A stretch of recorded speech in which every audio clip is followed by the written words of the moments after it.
Folks, welcome back to the channel. HappyCattyCrypto here, and we're just jumping straight into this one. Now, with everything that's currently going on with all the ins and outs, all the ups and downs, the left, rights, the chaos and everything, time and time again, you can actually step back and, take a real big step back and just kind of allow things to flow.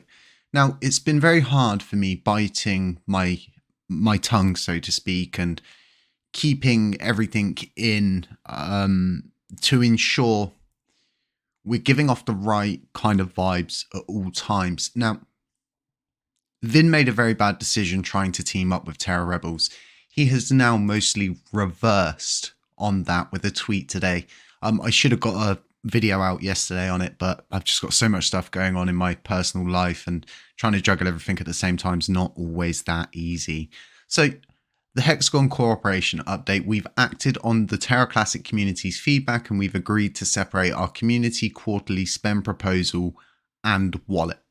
Both teams will collaborate on the community station finder and wallet while maintaining independent structures. What this is specifically stating is that, yes, we are going to develop our own independent wallet system completely separate from Terra Rebels, aka Hexxagon. But what Vin's saying is we're going to share endpoints. This is not part of the proposal that was proposed. So yes, we're halfway there, but I think Vin has got a lot of stepping up to do. He needs to put his big boy pants on. He needs to understand that, giving half of what you're saying to the community is not doing what is right by governance. Now, going back to what has currently been going on, if you haven't noticed, the mobile infrastructure's gone dodgy again. Everything's sort of hit and miss, doesn't work. And this is the legacy system. And what has happened is Terra Rebels were sunsetting their systems, and ultimately, yes, they can sunset whatever they want, but they have a responsibility to this community to not sunset endpoints that are currently utilized to keep the mobile infrastructure running, right? Paying them a lot of money. What they were supposed to do is actually wait until TFL had taken more or less the endpoints over for the legacy system like they're supposed to, because they promised to keep a legacy version going in the worst case scenario. Now, what they've done by doing this is it's very, very, it's petty, and it's a toxic response as to Vin saying, look, we can't do this deal with you.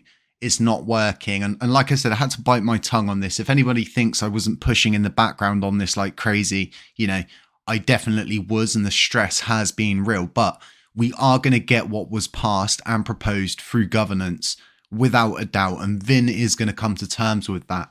But this is high level evidence of the mischievousness. Strathcole is such a humble person. I don't really know anyone who's as much of a diplomat as he is. He does so much for so many different people, and he's always there. No matter who you are, he'll always be there to help you. And they've blocked him. They've blocked him for the specific reason that he's the one of those people who can call it out for what it is. And he did call it out for what it is. And the likelihood is he's being attacked left, right and center now, which is really horrible to see. But this is something that comes with this sort of stuff. Now, them sunsetting those endpoints was very irresponsible, specifically not letting us know they were going to do it. And it's all just a very, very childish response. And we've seen this before as a community, right? Remember when Terra Rebels weren't going to get the money that they wanted? What did they say? Well, you're not getting your update then. Until you pay us, you're not getting your update.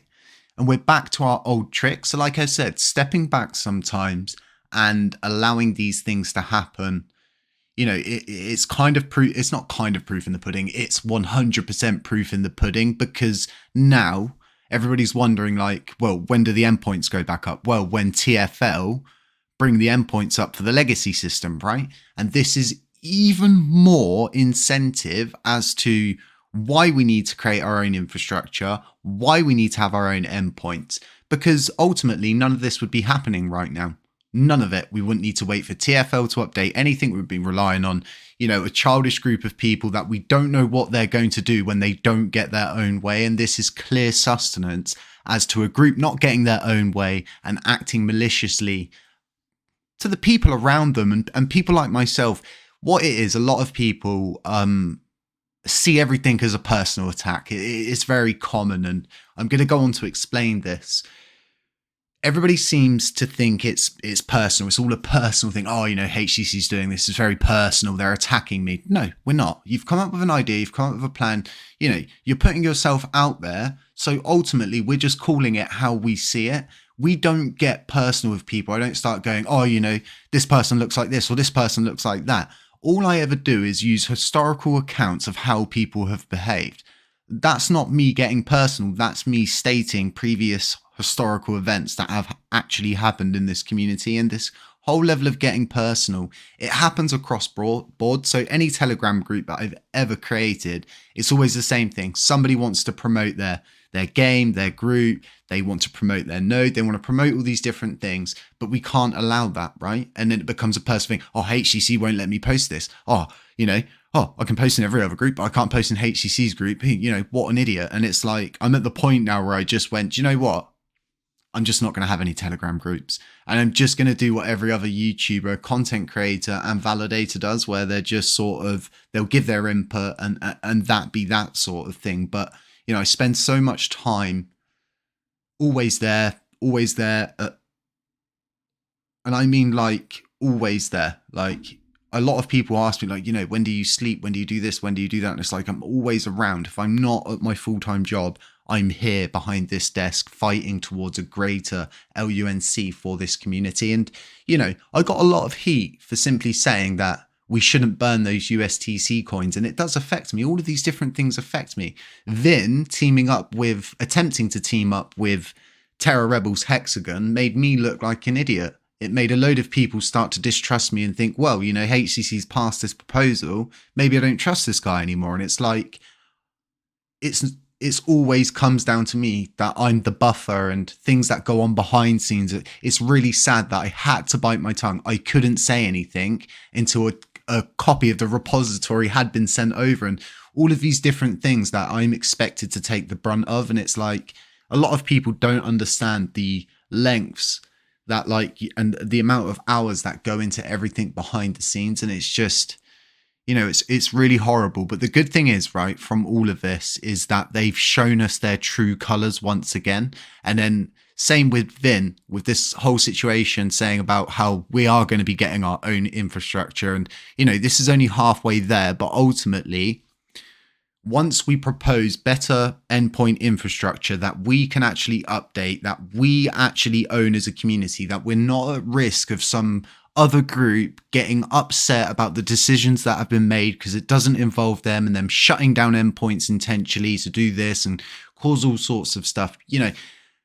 Ultimately, I wouldn't be pushing on this so much, right? If they hadn't blocked Strathcole, I would have sort of just been like, well, they were entitled to do that. Yes, they should have let us know, but I'm not going to moan about it. It is what it is. I can say this is why we need to do this. But, this is stone cold proof of just how horrible it gets. And I think the LUNC community expect, all of these people behind the scenes and all of the people building to get along. And it's just like, it doesn't always work like that. For example, a lot of people are asking me to do a podcast with the quant team, but the biggest issue is Redline stopped talking to me after he got his spend proposal, right? And then I started getting messages from Faffy, and I've got to a point where I've had to just block certain people of the quant team because every single video that I've ever done speaking about USTC is a huge attack on them. I'm the bad guy. I'm attacking them. And it's like, I'm not here for people to keep coming to me and taking these things personally. If constructive criticism and other people's ideas feel intrusive to you and you need to get highly defensive about that, then, ultimately it's, keep that to yourself. You don't need to keep coming to someone like me and going, you're an idiot. Oh, you're taking things real personal. And why are you always personally attacking me and stuff like that? It's like, I'm speaking about the repeg itself, this thing that as a validator of this blockchain, we're also heavily involved in. Now, bigger issues are underlying with our community, with the price of a coin. with the voting power situation, because currently what has happened, and it's quite obvious to see, is that we've raised the minimum commission to 5%, and a couple of validators have figured out a way to get around that. Thus, the whole 0% commission community have now realized, I can do this or I can do that, and only those certain validators are prospering, and it's centralizing voting power even higher. So now what's actually happening is, unless the top 6 nodes vote each time we put a proposal up, the likelihood of it even reaching quorum is very small, because we have 50% of our validators base that simply just do not vote. They don't get involved. They've never voted. They're just there for rewards. So it's all stuff to think about at the moment. And this road to becoming an independent blockchain that is not a money tree at the end of the garden, and we can have a say in our own future instead of consistently having people sunset stuff to spite us and not really being there to support this community. I think it's all food for thought. I think it's a lot to take in. I think a lot happened over the past 24 hours, and I think the community need to know this. So like I said, I have removed myself from the LUNC global chat. I've passed that to the community to do what they wish with it. Updates will be probably just going out on YouTube. If you want to listen to them, you want to listen to them. If you want to look at the tweets, you want to look at the tweets. I'm not going to shove it in people's faces no more. I'm not going to ask you to subscribe. I'm not going to ask you to like. I'm not going to ask you to do anything. If you want to do something, you'll do it, and that's totally down to you. Folks, have a really nice day. I hope you got some good information from this. Stay safe, stay humble, stay aware. None of this is financial advice. It's all for educational purposes only. This is my own opinion, and humbly my own opinion, and I will catch you in the next one.